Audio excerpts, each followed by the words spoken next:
Hello.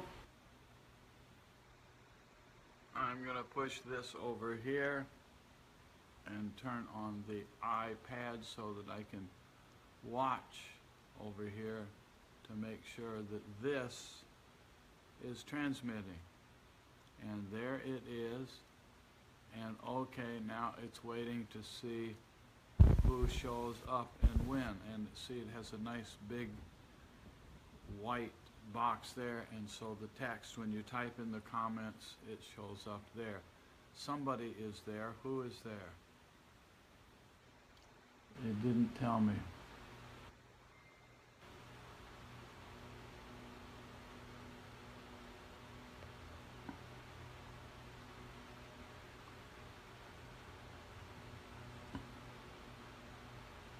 Wouter. It's Wouter. Hi, Wouter. Okay.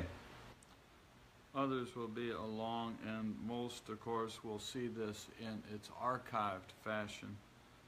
So we're talking about Tripura Rahasya, this text. And a little bit, in case somebody comes into this and hasn't been in any of the other parts of this, here's a brief couple sentences out of the introduction. Let's see. A great yogi does not belong to any caste, creed, sex, or ethnic group because he has already transcended all such superficial limitations. The knowledge that enlightens such an aspirant is called Tripura Rahasya.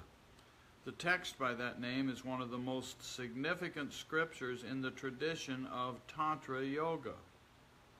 Its beauty lies in the fact that it expounds the lofty knowledge of inner truth while systematically offering practical instructions on Shakti Sadhana.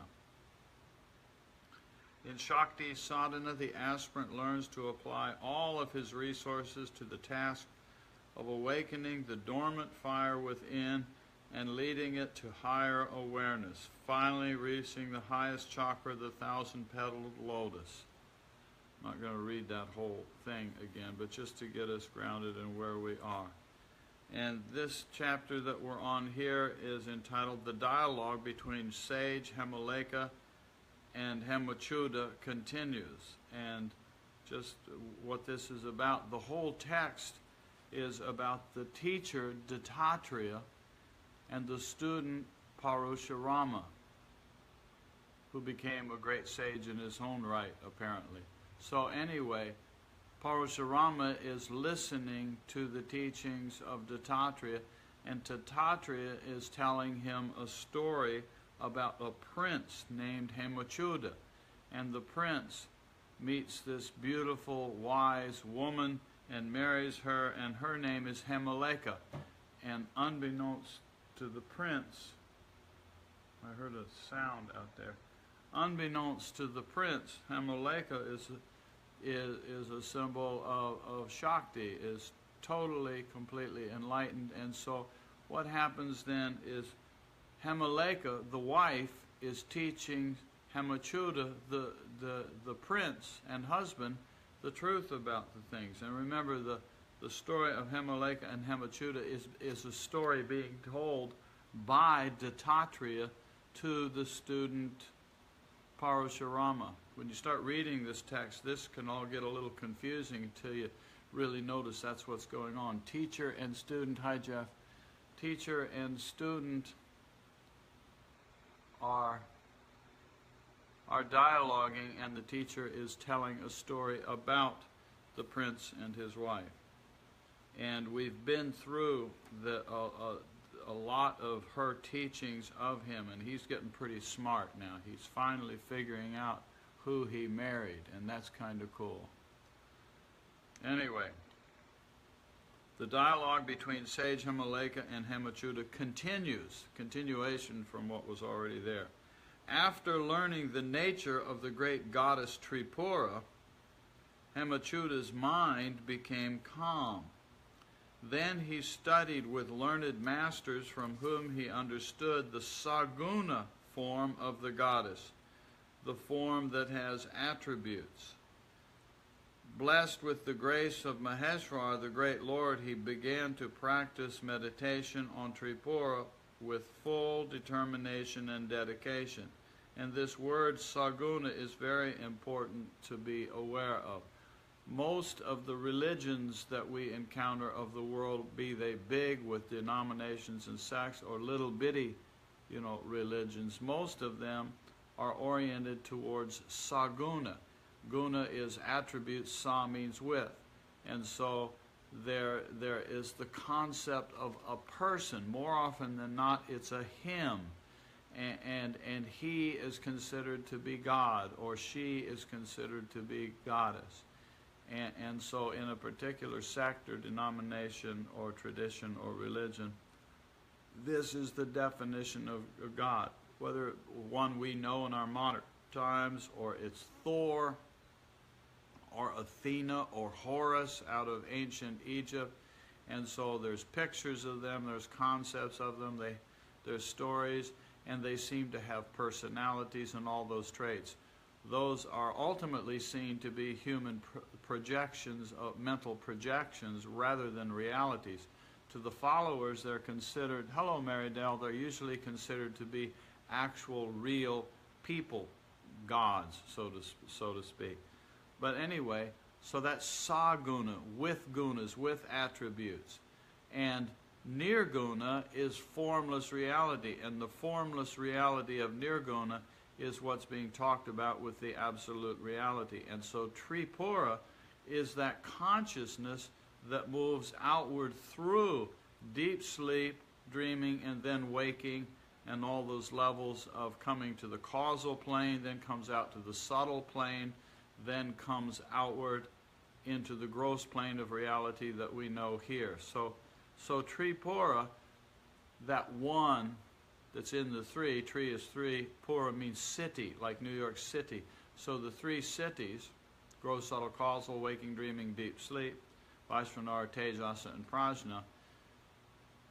Tripura, which is the name of the book, the text rather, is Tripura Rahasya. Rahasya means secret. So it's the secret. It's telling the secret. Hello, Solvik. It's telling the secret of that one consciousness that operates out in those three planes or levels of reality or aspects of our being, etc. And so Tripura is actually Nirguna. Tripura is actually formless consciousness. But here in this text is being mentioned Saguna. He studied with the learned masters from whom he understood the Saguna form of the goddess, the form that has attributes. Blessed with the grace of Maheshwar, the great Lord, which is also formless, he began to practice meditation on Tripura with full determination and dedication. After several months of worship, grace dawned in him, and his outward-oriented mind one-pointedly turned inward. Therefore, his mind became indifferent to pleasures. And remember, in the previous story, he was pretty well lost in the worldly pleasures, including enjoying the, so to speak, the beauty of his wife, which she was rather bored with the whole thing. And so he was trying to teach her how to enjoy worldly pleasures. And she turned it around on him and started teaching him the truth. And that's, to me, I just love this story between Hemachyuta and Hemaleka, because she finally says, okay, you silly man, I'm going to teach you what reality is all about. And I think a lot of us could learn from that maybe the feminine side of our universe knows something that all of us need to listen to. Therefore, his mind became indifferent to pleasures. This is not possible without the grace of God. When the seeker's mind is totally engrossed in the search for truth, then it becomes a means of liberation. Now here's Dattatreya speaking. He says, O Parashurama, countless may be the methods of a seeker uses, but he will fail if the correct method for attaining truth is not applied. Remember once again that the Tripura Rahasya text itself is Dattatreya teaching Parashurama, and contained within that Dattatreya is telling him the story of Hamaleka teaching Hemachyuta. So this, when you move through this, you have to catch it when you're switching who's talking. So that was Parashurama. Sometime later he went to meet his wife. His mind was completely absorbed in the search for truth. Whenever Hemachyuta saw his wife, his mind was inspired to attain truth. So, and again, that's Dattatreya speaking. When his wife, Dattatreya is telling the story. When his wife saw him coming, she welcomed him. She welcomed him and offered him a seat respectfully. Reverently, she washed his feet, prostrated in front of him, and spoke gently. "O Lord, I have not seen you for a long time. Are you healthy? The body is prone to sickness." And of course, we've got Hamaleka taking on the role of appeasing, this is my word, the ego of Hemachyuta, appeasing that masculine ego. We see this in relationships all the time. And so she's pretty cool. She's actually way cool. So she sees his need to have her respect. So she gives it quite naturally. It's just what he needs, so she gives it to him. "O Lord, I have not seen you for a long time. Are you healthy? The body is prone to sickness. How are you? You have not thought about me for a long time. You used to say that you could not spend even one day without seeing me. How did you spend your time without me?" she asked. "I know you would not go anywhere else without asking me, even in a dream. You would always say that a single moment without my company was like thousands of years. Please tell me, what has happened? How did you spend your nights without me?" With these remarks, she embraced him. She's cool. In spite of her embrace, Hemachyuta did not feel any excitement. He told her, "Sweetheart, you should not be attached to me like this." She's not attached, she's playing him. "I know you now. You have no cause to worry because you know the reality beyond cause and effect. You are the embodiment of patience. How can you be deluded? Please explain the story of your life to me. Who is your mother? Who were your maidservant and her husband?" which were part of the previous stories. Hello, Matias. Hola, Nicholas. Hi, Karen. Hi, Lori. "Who is your mother? Who were your maidservant and her husband? Who were her sons? And tell me, when did I come in contact with them? I do not think I understand your story correctly, yet I cannot believe that it was a lie. Surely you were conveying something symbolically. Please explain it to me clearly so I can understand it properly. I am very happy with you, but please remove the doubt from my heart." See, he's figuring out that she knows more than him. He's really getting it. Hearing these words, Hamaleka's face glowed. She felt that through the grace of the Supreme Being, the prince's mind had become purified. Finally, the boy is going to be able to learn something. Through the grace of the divine force, he had patiently withdrawn his mind from worldly objects. His virtuous deeds were beginning to bear fruits, not finished, beginning to bear fruits. Recognizing that the time for his self-realization was very near, Hamaleka decided to impart more spiritual wisdom. She said, "Through the grace of the Lord, your good fortune has risen. Without good karma, no one experiences indifference to material objects. This is the first symptom of the grace of the Lord." The second, and so what was that first? That first symptom is an increasing indifference to the material objects in the world. Hello, Yolanda. We are in chapter 8, Mary Dell. This is chapter 8. We did 6 and 7. At least I hope that's what we did. Anyway. The second symptom, first symptom is in non-attachment, indifference to material objects. The second symptom is becoming aware of the pettiness of the charms of the world through discrimination. Now I will explain the journey of the self, which I described to you before. Note here that in people who do stuff like when we come together, most of the people that we have satsang with have some experiences of this, of realizing the silliness of the world, but you feel sort of halfway. Think about it. I'm halfway between this world and the other world. I know that this out here is petty, you know, and much of it is just not important at all, but yet I'm not yet self-realized. I don't have that infinite joy that Krishna and Christ and all these people keep talking about. And so there's this middle ground which can be frustrating. That's sort of where this is she's talking about. Now I will explain the journey of the self which I described to you before. And just like all of us, Hemachyuta has already heard the teachings, but he didn't quite hear it. So she says, okay, I will tell you again. I will explain the journey of the self which I described to you before. So she says, okay, here we go again. Pure consciousness is my mother. The intellect is my maidservant. Ignorance charms and distracts the intellect and is the great enemy of the faculty of discrimination. The power of ignorance is immense and can delude anyone, and we know that ignorance as avidya.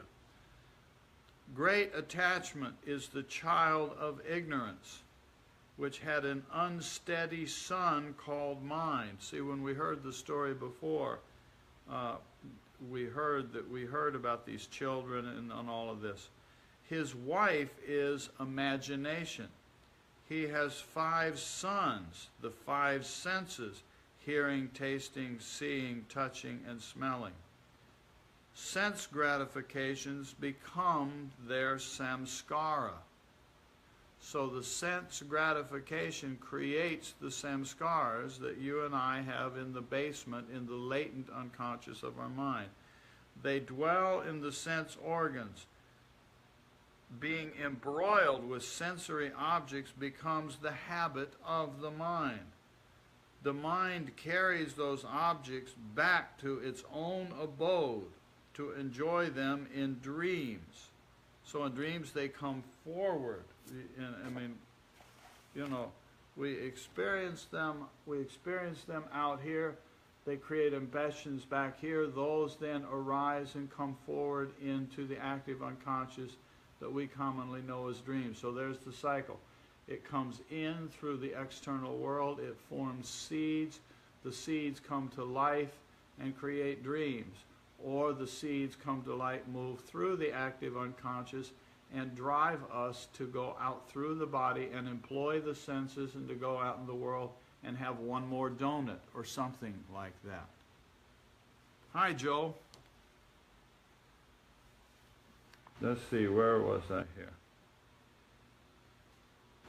The mind carries those objects, what I just called seeds, back to its own abode to enjoy them in dreams, the abode of the mind. And remember from our explorations of Mandukya Upanishad, talking about the levels of consciousness, that this business of mind as manas functions out here in the conscious mind, in the plane called Vaishnavar. Manas functions here in Tejasa, what we know as the active unconscious or commonly dreaming. Manas is functioning there. But at this plane of reality called Prajna, at this level of reality, the Manas is not functioning. It has receded too, which is why we all enjoy deep sleep so much. When you lay down into deep sleep, consciousness is of course still there. But while you're in deep sleep, the manas has receded as well. not just the seeds of memories that are enjoyable, but the manas itself receives. Anyway. The mind carries those objects back to its own abode to enjoy them in dreams. Expectation, the unstable glutton, is the sister of imagination, and the unstable glutton was one of the characters in the story that was told in one of the previous chapters. Now we're getting an explanation of what that unstable glutton was. It's the sister of imagination.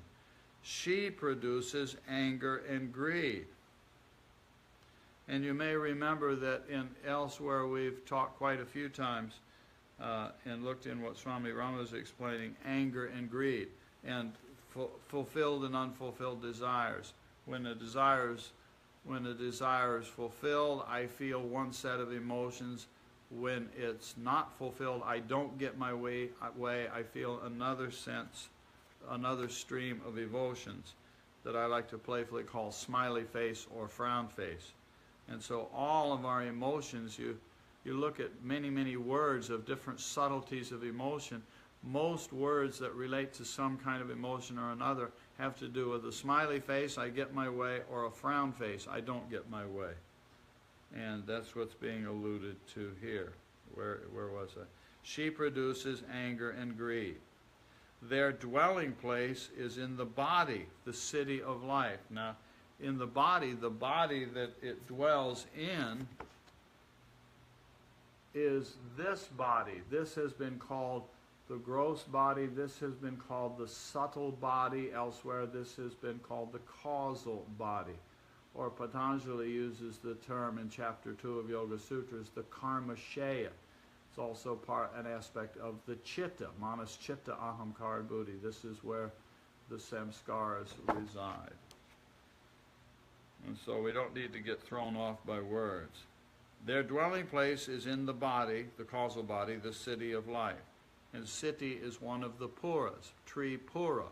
Remember, pura is like city, C-I-T-Y, like New York City. And there's three of them. There's Tripura, 3 cities. Prana and mind are twin laws of life and function in tandem. Without knowing the highest purpose of life, this world becomes the source of pain and confusion in the human being. And again, if I may go to this for just a moment. Often we think of, often we think of breath here as this being the home of prana. But actually, traditionally, the prana here is being carried in the vehicle of the gross breath. But the gross breath itself is not literally synonymous with prana. The prana actually starts here.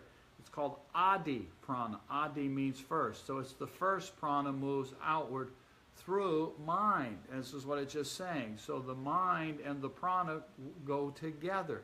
And then all of that manifests outward. So in some sense, it's all prana, just like when we say, well, it's all Shakti, or it's all Brahman, or, it's, that kind of thing.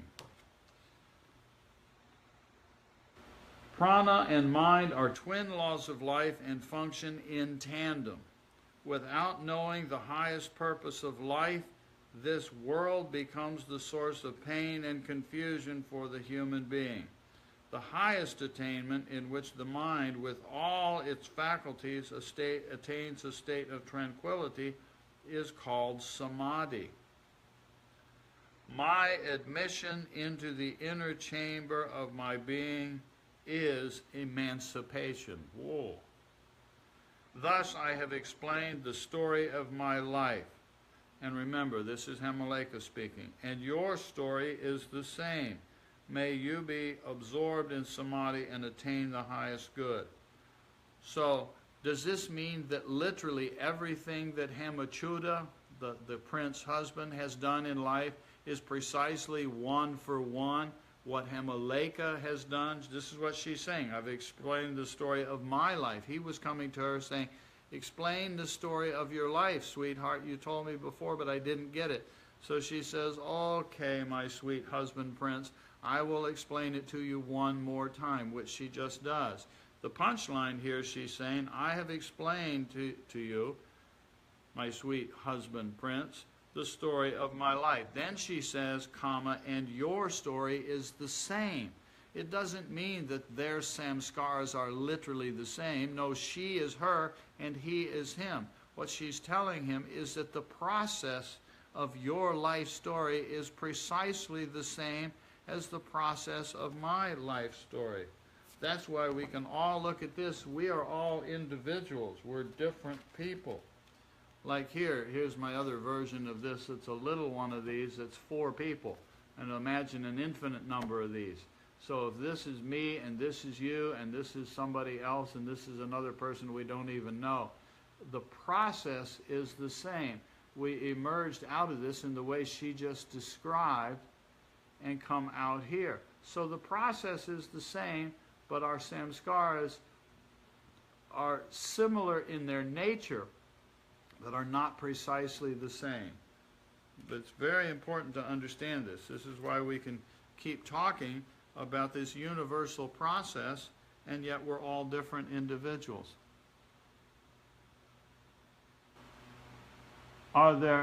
One question, are there any records of you dealing with Mandukya Upanishad solely? Dealing with, I'm not sure I know what dealing with. You mean going through and talking about it? I'm doing one right now. I've been going through this for over a month now, and I'm going through Swami Rama's Om, the Eternal Witness. And I think I've done now 40 little talks. Each of those, if that's what you're asking about, Solvik, I'm not sure. Johnny showed up. Hi, Johnny. I think that's probably what you're talking about, but I've done that. And I think I did some other, I think it's on the YouTube channel. I think I did one before on that. And I have writing on my website. I've made an attempt to write an article on Mandukya Upanishad. It's called Om. It's swamij.com/om, om.htm. And somewhere on the YouTube channel, I have a video that I made going through that article. So there's things around, and we'll go through that again. It's just what we're doing right now is going through Shakti Sadhana. And after we finish this, we'll do something else. We'll do one of the Upanishads and maybe do Mandukya. As you may have noticed, what we keep doing is what I refer to as core texts, C-O-R-E. And those are basically of 3 categories, 4 depending on how you subdivide it.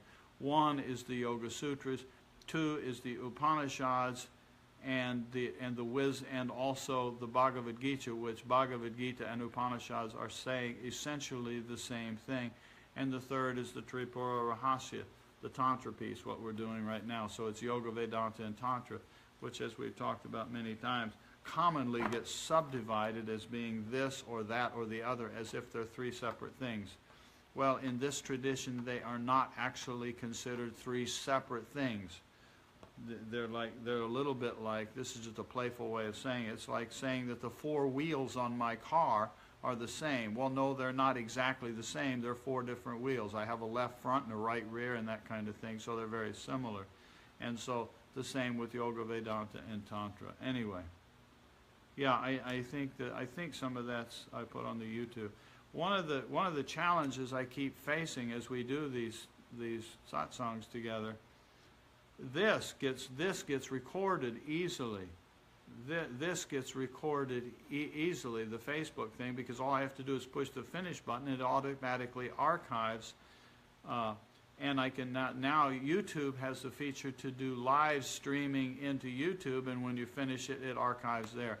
But Facebook as a corporation and YouTube, which is a part of Google, YouTube was bought out by Google a few years ago, and these 2 companies are major competitors. So they're not real quick to make the 2 things interface easily. So to move a video file from one to the other, we have to download the video file, give it a new name, and then go through the process of uploading each time. And I'm a little slow with doing that.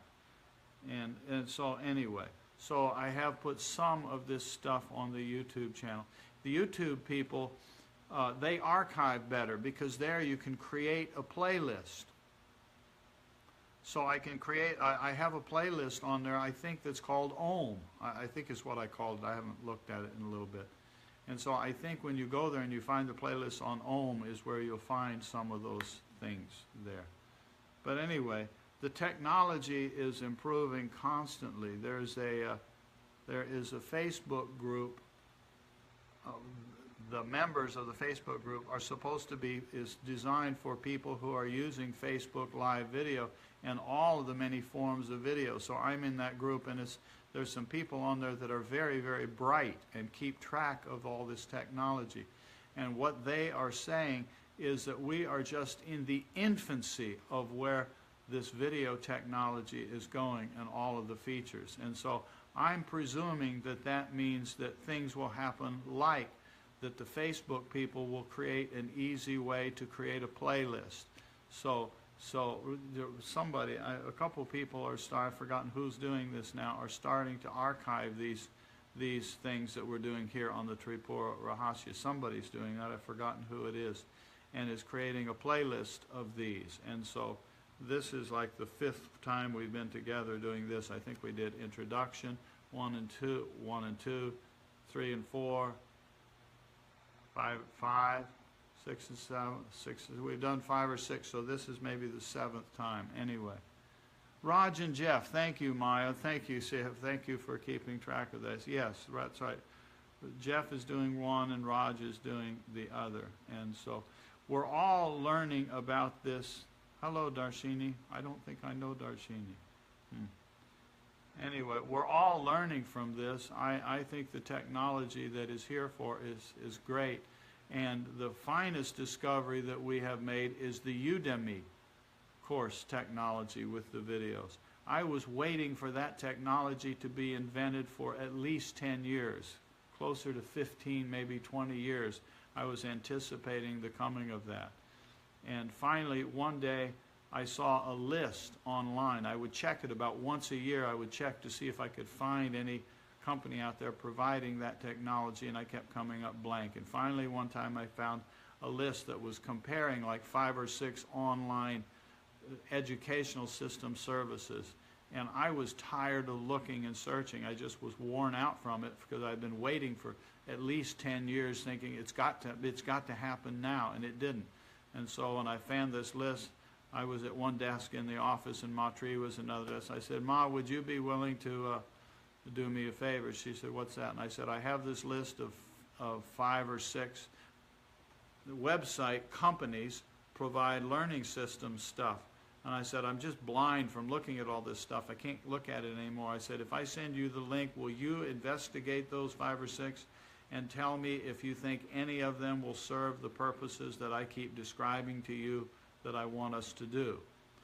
And she said, okay. So I sent her the link, and she looked, and after she said, give me a day or two. She took a day or two, and she came back and she said, well, I think there's 2 of them look promising.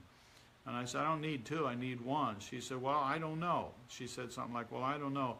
She said, but now she has, her college education stuff is in arts design or something like that from the Arts Academy of Holland or Amsterdam or whatever you call it. Anyway, so she has, as most of you know, a very artistic eye, and she said something to me like, well, there's this one that looks prettier, this one website offering of educational stuff. I said, well, then that's the one we'll do. If you think prettier is better, let's look at that. And that was Udemy. And it's turned out in the last few years that there are other competitors who have come in to try to compete with them, and competition is good, but anyway, so Udemy is superb. And if you've looked at, they have provided a technology that allows us, it's extremely, once you learn it, it's extremely user-friendly. And so it's working very, very well for us. Anyway, I'm just still responding to Solvik and what he said, that the technology between YouTube people, which is Google, and Facebook, there's progress is being made. And so anyway, Thus I have explained the story of my life, and your story is the same. May you be absorbed in samadhi and attain the highest good. Thus ends chapter 8, in which Hemaleka explains her parable to Hemachyuta.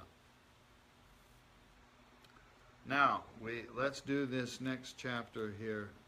And this one is they're all fun. I was going to say this one is fun, but they're all fun. Isn't this a fabulous text? After the sermon given by Hemaleka, Hemachyuta attains enlightenment. And if you want this and you have a copy, here's what the cover of the book looks like. Shakti Sadhana is the title the author used. It is published under the name Pandit Rajmani Tighanayat. If you go back and look at the introduction, we went through this together. Rajmani is a very scholarly man, has 2 PhDs, and he wrote a translation that was very intellectual. And he ran the manuscript by Swami Rama, and Swamiji said, no, this is too complicated a translation. It needs to be simpler language so that it's practical for people. And basically, Swami Rama rewrote it, but of course left the author's name as Pandit Rajmani. And so anyway, here's what that is. If you can get it on Amazon. I think Joe and I were talking about this exchange. And so it's not real easy in Australia to charge you an absurd amount of money for shipping. So I don't know what it's like in other countries. But anyway, after the sermon given by Hemaleka, Hemachyuta attains enlightenment. Hemachyuta was amazed at this exposition and said, Princess, you are truly great. Your wisdom is immense. How can I praise the profundity of your teachings? I have never heard such a story before. Now I can see its inner significance as clearly as if I were gazing at a small fruit on the palm of my hand. Now remember, she told him a story about characters. It sounded like she was reading to him a movie script of a bunch of characters. But each one of those characters had what was symbolized. You know, whoops, I lost my, oh, there it is. It's like each one of those were parts of this thing. And so it sounded confusing until you understood the story. How can I praise the profundity of your teachings? I have never heard such a story before. Now I can see its inner significance as clearly as if I were gazing at a small fruit in the palm of my hand. Think of that. I'm just thinking, as I say, as I read that, it reminds me of blackberries, because where we walk, the block that we walk around over here, there's a big open empty field over there, and there are wild blackberries growing, and they are just at their peak right now. So almost every time I go walking, I stop and eat a few fresh blackberries. It's what came to my mind when I just read this. And I think, oh, these blackberries sitting there fresh, just pull it right off the plant, pop it like that, and put it in absolutely delicious. Absolutely delicious. If you want some, come quick, because they probably won't last more than a couple more weeks before the season changes. Anyway, that's pretty clear. And so what he's saying is now the story has become clear. And this is what ultimately we're headed towards, all of us. And you do that. Satsang helps going through the stories of this and going through the story of Bhagavad Gita, and all of the Katha Upanishad is storylines. Most of these things are stories. Yoga Sutras is not stories, but it's a framework. And so we keep going through that, and when that combines, the storytelling, when that combines with the butt time we're doing and all of the awareness that we do right in the middle of the life, it gets clearer and clearer and clearer. And so this is a nice metaphor, you know, as clear as holding fruit in the palm of your hand. Now I remember and experience that state within me. How amazing is life, he says. But tell me, who is my mother's supreme consciousness, and how was I born from her? I've heard the story, but now who is this mother business? Tell me who we are and what we are. O Parashurama. Now remember, this is Dattatreya is teaching Parashurama. So it is Dattatreya who is telling the story of Hamaleka and Hemachyuta to his student Parashurama. So it doesn't give you much notice here when it switches parts. Here it's Dattatreya saying, O Parashurama, thus asked by Hemachyuta, Hamaleka replied, Lord, I will reveal that deepest secret. Listen respectfully with a one-pointed and purified mind. What was the question? Now I remember that state. How amazing. But tell me, who is my mother's supreme consciousness and how was I born from her? Tell me who we are and what we are. So now the answer is coming. The self, Atman, cannot be preached or described. Note there's a suggestion there. And notice how easy it is for it to come out of our mind and mouth. Say, would you tell me what is Atman? I want to know, oh, okay, well, it's this little circle over here. It's a little circle with a question mark. Well, describe it to me. And so we all feel that way. We want somebody to describe it to us. And Hamaleka is saying the self, Atman, cannot be preached or described. So you don't set up a new church or a temple or a thing and then start to preach that. That's where we go crazy with yoga stuff. With all of this, we turn it into a sect or a denomination or a new religion, and then we sing the praises. I got a Facebook message a few days ago from somebody who was sending me a video link that was promoting Krishna as the real one and only God. And one of the things I've noticed, this was an Indian fellow who sent this to me, but the Western religion influence, and the Western religions have invaded Asia and India over a very long period of, 500 years or so. And so that kind of theistic thinking of the man in the sky God has influenced some of the modern Indian people. And so this was a movie about Krishna, and it was basically almost a Western religious overtone. A lot of people, I have met quite a few people in the U.S. and some in Europe and some in India who have traded in their Christian religion and superimposed the very concept on the Bhagavad Gita. And so we push Jesus off the table and we put Krishna in the place, and this happens. And so no one can teach you about the nature of the self, for the intellect through which a person thinks is also dependent on the Atman. So the buddhi emerges out of consciousnness. And then that buddhi that emerges out of consciousness is sitting there saying, I, along with ahamkara, the ego, and the manas mind, says, I want to understand the Atman. Well, it can't do it because it is a product of the Atman. You can recognize the self only through that self. This is Hamaleka speaking. And remember, Dattatreya is teaching this to Parashurama. And we're visiting here, hanging out together. The entire universe, from the grossest to the subtlest, is known through the Atman. The Atman can be experienced only through knowledge, but is never the object of knowledge itself. I don't know what that is, Claudine. Maybe type in, Claudine, what that link was, or let everybody just click on it and find out. I can get it on Kindle. Good, Joe. Oh, that must be the list. That must be the list that one of the two fellows is putting together. I've forgotten who's putting together which one. Okay, anyway. Thank you, Claudine. The Atman can be experienced only through knowledge, but is never the object of knowledge itself. Out here in the world, we cultivate buddhi.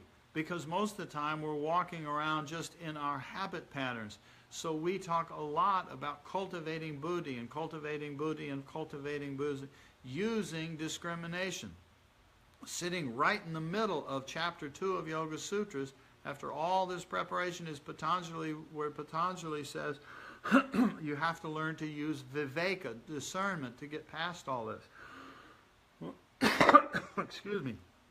So this buddhi is a tremendously important, essential tool, but it can only carry us so far. At some point, buddhi can't go there. Well, you've heard me say this before. One of my favorite metaphors out of the Western Bible is the elephant through the eye of a needle. You can't take your elephant through the eye of the needle. I find the imagery of that hilarious. As if imagine that you own a camel. I said camel. Did I say elephant? You can't take a camel.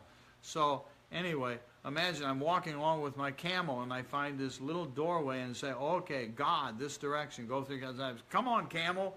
You know, there was a joke that said, how do you put, I'm not going to try to remember, I'll try to remember it later. How do you get an elephant into a refrigerator?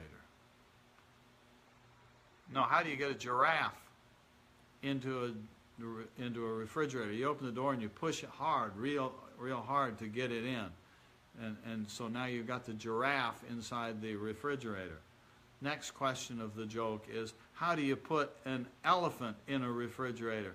And the other person's likely to say, you stuff him in the refrigerator and close the door. And you say, no, no, no. First you have to remove the giraffe. You go to the refrigerator, open the door, remove the giraffe, and then put the elephant in. I know, I acknowledge that that was a terrible joke. It was the delivery.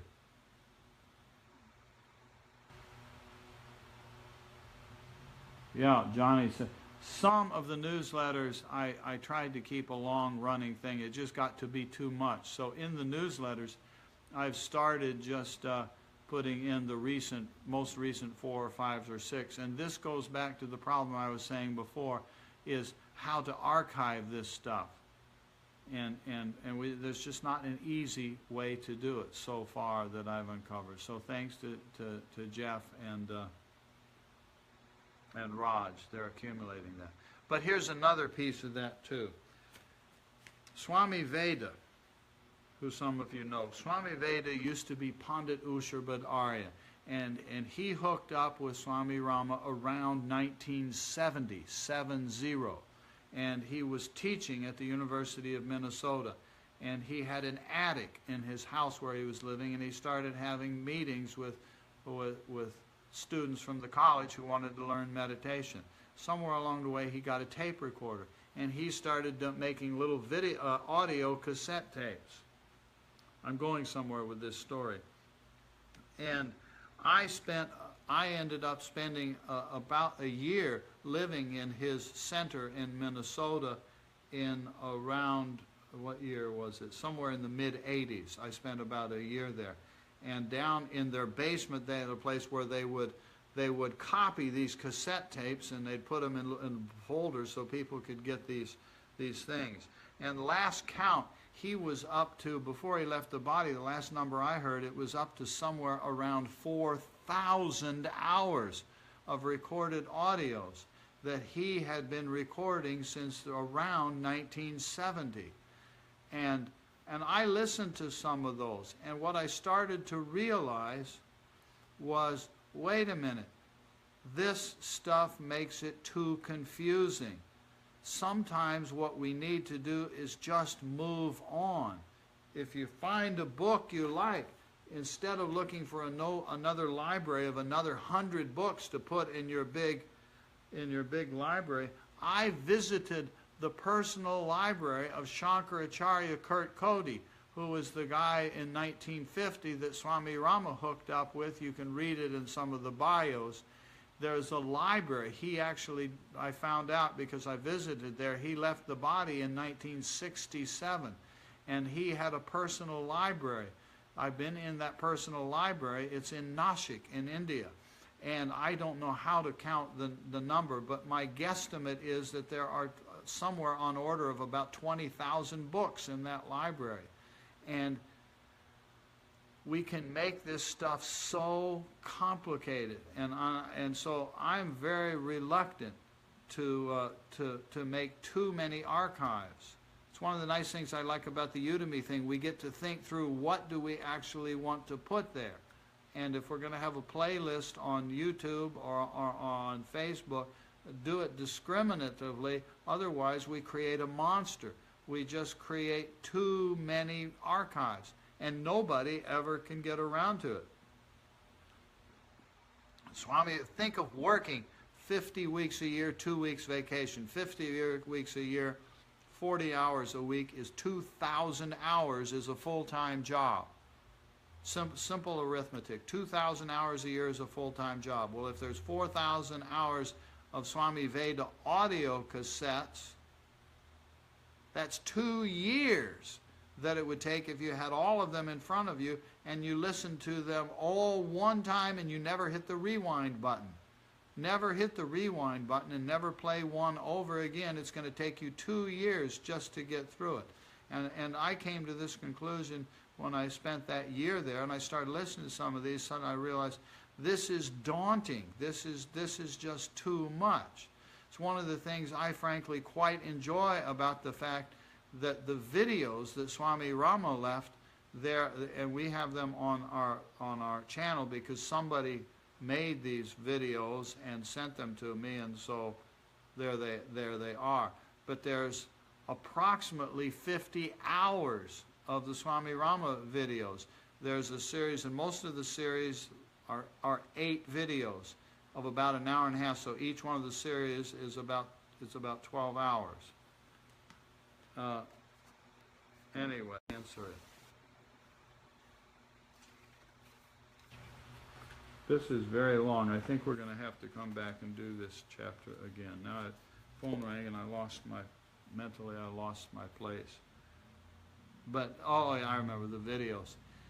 There's a series on Yoga Sutras, there's a series on Mandukya Upanishad, Ishupanishad, Mundaka Upanishad, and each of those are like 8 lectures, and there is 4 lectures on Saundarya Lahari, which is about the Tantra piece.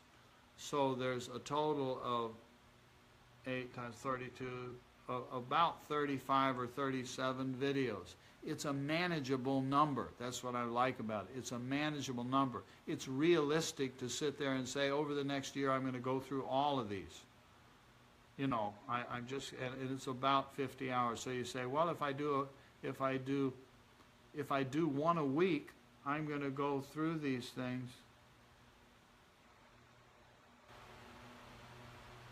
And yes, Lori, I know there's projects turning it and transcribed into text format, and I mean this lovingly, Lori. I really, really do mean it lovingly and respectfully. That's good work, and the people that will serve most is the people who are doing the transcribing, but it will be creating another monster, and so you'll have. I already have the problem with my website. When I created my website, I thought I'm going to put down some simple answers. This stuff is getting now as clear as that fruit sitting on the palm of my hand. So I thought, oh wow, if an idiot fool like me can have some glimpses of direct experience to the point that I understand this, you know, I can just explain this, and I'll just put this, make it very simple. Well, it has grown. Ma Tree downloaded the whole website. I don't know how big it was. An IT person from somewhere, an Indian IT person somewhere, downloaded my whole website and turned it into PDF files so he could read it casually. And this was a couple of years ago. And at that time, he said it was, I forgot, it was 18 or 1900 pages that I had put on my website. And I thought to myself, shit, I've accidentally made this complicated. I was trying to make it simple. And this is what Swami Rama was trying to do. And if you listen to him, sometimes he will say, I'm trying to simplify this for you, and all you people keep wanting to make it complicated. Anyway, I'm just kind of babbling there. So it's nice to have these things, but I would caution you, please, don't fall into the big library trap. You know, if you want to listen to Swami Veda's 4,000 hours of audios, if you take the 4,000 hours of audios, Just imagine. Do the arithmetic. Take your calculator and pick a number. If you take the number of words, a page of a book, count it sometime. A page of a book has approximately 150, 200 words on the page. Do the arithmetic. And when you speak, most of us will speak at around 100 to 150 words per minute. So take 4,000 hours times 60 minutes. What's 4,000 times 10 is 40,000 times 6 is 240,000 minutes. You're talking about thousands and thousands and thousands of pages of Swami Veda transcriptions. And it will make it just utterly impossible. It will convince you that I don't have a chance in hell of doing this in this lifetime. Please, please, I beg of you, don't fall into that trap. It's as simple as this. This is a picture. It's the ah, the u, the and the silence. In the Mukti Upanishad, it says that if you know only the 12 verses of the Mandukya Upanishad, which is on Om, that's all you need to know. It's in one of the Upanishads that says all you need to know is Om. And so Swami Rama writes this on blackboards, put it in a couple books. That's why I use this a lot. That's why we have it right over there. You know, it's why I have one right over there on the wall in the living room. So it's there. We can talk about it easily. And right above it is an Om. And so I will often point out to people that this Om symbol, just rotate it to the right 90 degrees, and you have this. There's the Bindu, and there's 3 parts to the thing. There's this, and there's this, and this, and that's this, and this, and this. This is Vaishnavar, Tejasa, Prajna, and Turiya, straight out of the Mandukya Upanishad. There it is. This is the simplicity. And I'm just quoting the Mukti Upanishad as in moksha, mukti. Mukti Upanishad says all you need to know is in Om. Look at the Bhagavad Gita. You probably heard me point this out to you before too. Chapter 18 of the Bhagavad Gita is sort of after Arjuna's really got it. It's after he's completed the thing, and this is a summary chapter. So the main thrust of what he's being taught ends with chapter 17, then 18 is, okay, now here's what you've got from all of this. Now, go look at the last few verses, I don't have one handy here, of chapter 17 of the Bhagavad Gita, the end. The whole journey through the Bhagavad Gita ends with, do you remember, anybody remember what it ends with? Om Tat Sat. It's right there in the book, Om Tat Sat. Om Tat Sat. So, what do I have over there on the wall? Right under the circle chart, I have Om Tat Sat. Why? Because I'm wanting to say to people over and over, I don't do these satsangs with you like this because I think we ought to make it complicated. I didn't make my website to make it complicated. It's a feeble that the website went overkill. It ended up 1,800 pages. And I'm just wanting to be a voice that says, if an idiot like me, born in of all ungodly places, America, if I can make any progress at all, so can everybody else. And this story here that Dattatreya is telling Parashurama, and embedded in that, of talking about, and this is based on, this is through the tantric view, and is talking through the story of Hemaleka teaching Hemachyuta, which I enjoy the humor of, because we need to, who do we learn from when we're born? Who do we mostly learn from? I'm not discounting fathers, I don't mean to do that, but we all see this in nature. Who is it that carries the baby around for 9 months? It's the woman, not the men. I can't prove this point either, but I think we men running this world have pretty well screwed things up.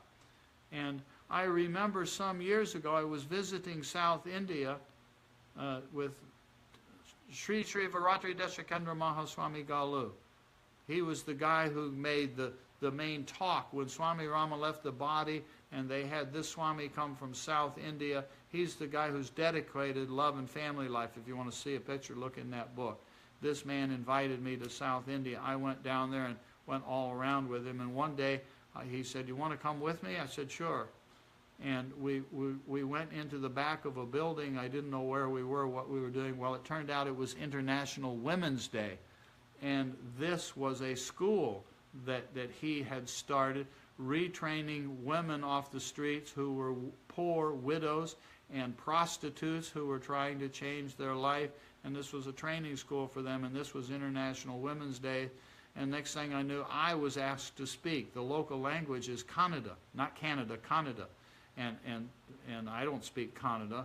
I was asked to speak, and so I spoke for a few minutes on International Women's Day in South India, and I found myself telling them about some of the women that I have known in the U.S. who are about women's rights and all this.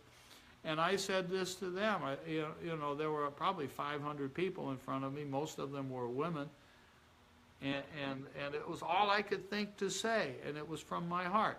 That we men have pretty well screwed things up. I didn't say screwed up because that wouldn't translate well, cause problems. But I believe this. I don't know who or how or when, but that the qualities that are in Himalaya in this story are the qualities that we need. I think in our world, the women are going to solve the problems of our world, not men. It's just an opinion, and I think Himalaya is a beautiful model of what that may look like in the external world. I don't know. I don't know that it requires enlightened women, but wouldn't that be cool? Anyway,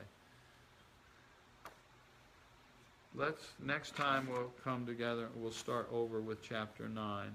And so we got one chapter done and a little bit of babbling. And thank you all for making comments here, because it helps. There is a cause why the Vedas are so concise, says Matyas. Yes, there is conciseness. Beautiful word, choice of words, concise. And so then we take the concise, then when we talk about it, we read a book, please, I beg of you, read books and do concise and do all that stuff with an effort towards making this make sense. Or the Om. I don't care whether you look at the Om symbol that looks like this, or if you like Om spread out like this. This is a really neat tool, and I know you all know that. So then everything that you do, everything you read, every conversation you have, everything you do in daily life, every satsang that we do together, or any version of retreat or satsang you do, everything is feeding into understanding the concise nature of this. It's all a banquet, cannot be ate in its entirety. Yeah, don't eat the whole banquet, but recognize that there is a simplicity in what's presented. Everything is contained in Mandukya Upanishad. Yeah, he's not, the beauty is he's not the only one that said it. He has said it very, very strongly. This is what I'm trying to say. And what's the Mandukya Upanishad? Om. Expansion and subdivision. Yes, yes, yes, yes, yes. Lori, it's the high-rise building that I was talking about yesterday, if you happen to catch that rant. And so this is what we do. It's built into our nature as human beings, as sentient beings. We subdivide. We come out here and we create and subdivide.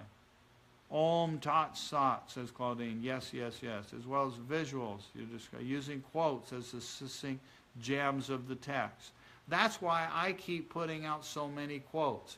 I have worked hard to create lists that are in a Word document so that I will copy one. I will copy, for example, I publish the gems of the, I publish the yoga things, I think this is right, from the Bhagavad Gita, the yoga quotes, in my Yoga for Self-Realization page, and then once a day. And so I publish those things in one place, and then I go copy and paste them into, like, 8 or 9 of the groups or pages. And so there are some people that find the Yoga Traditional Way Facebook group, and that's all they know about. I'm not trying to get them to join Abhyasa Ashram. That's not what that's about. So I just keep putting out floods of that stuff as best I can because of that principle. It's putting out the buffet. It's an attempt to try to put the gems out, as Lori said there. Yes, high-rise habit. High-rise habit, that's what I referred to. Yes, good. Om Tat Sat, Johnny. Okay, so should end. I'm going to go take another walk this morning. Maybe I'll go see if I can find some more of those nice fresh blackberries to eat, nibble on. Except I do have to, I'm tending to one of Rojo's little salvage, what do you call when you save a little kitty cat? And I have to walk over and buy a can of kitty cat milk. So that's what I'm going to do. So I get kitty cat milk, not a blackberry. I'll get a blackberry later. So thank you for playing and hanging out. This is kind of fun. And tomorrow night we will do, if you're free and you want to talk, tomorrow night through the Go to Meeting thing, we will go through Yoga Sutras. Make sure, I know, what can I do about that? I've never seen any wild dogs running around in that park, Johnny, but I thought about that and I thought, well, the heck with it, you know. What's a little dog urine? You know, when I was given Dandi Swami Diksha, Danda is a staff. It's an extremely honorific initiation to be given a Danda. And it's extremely rare that a non-Indian person has ever in history been given a Danda. I'm not saying that, but I'm just saying I consider quite blessed to have been given a Danda, and it hangs out in the living room here. But with that initiation, they make up a little drink that you have to drink. And it's a symbol of all of this stuff. Hello, Mir. And I confess that I had to sort of, look like I was comfortable with this. But one of the things that was inside, it was like a little shot glass, or a little whiskey shot glass that you had to do. It wasn't very much. It wasn't like drinking a liter.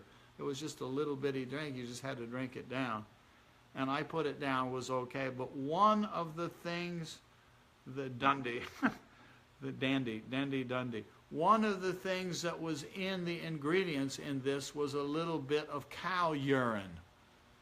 And so that was part of, I don't know, somehow they considered it sacred. And I was given this thing, and I put it down. I'm sure I looked great. I looked like, this is no big deal. I drink cow urine every day.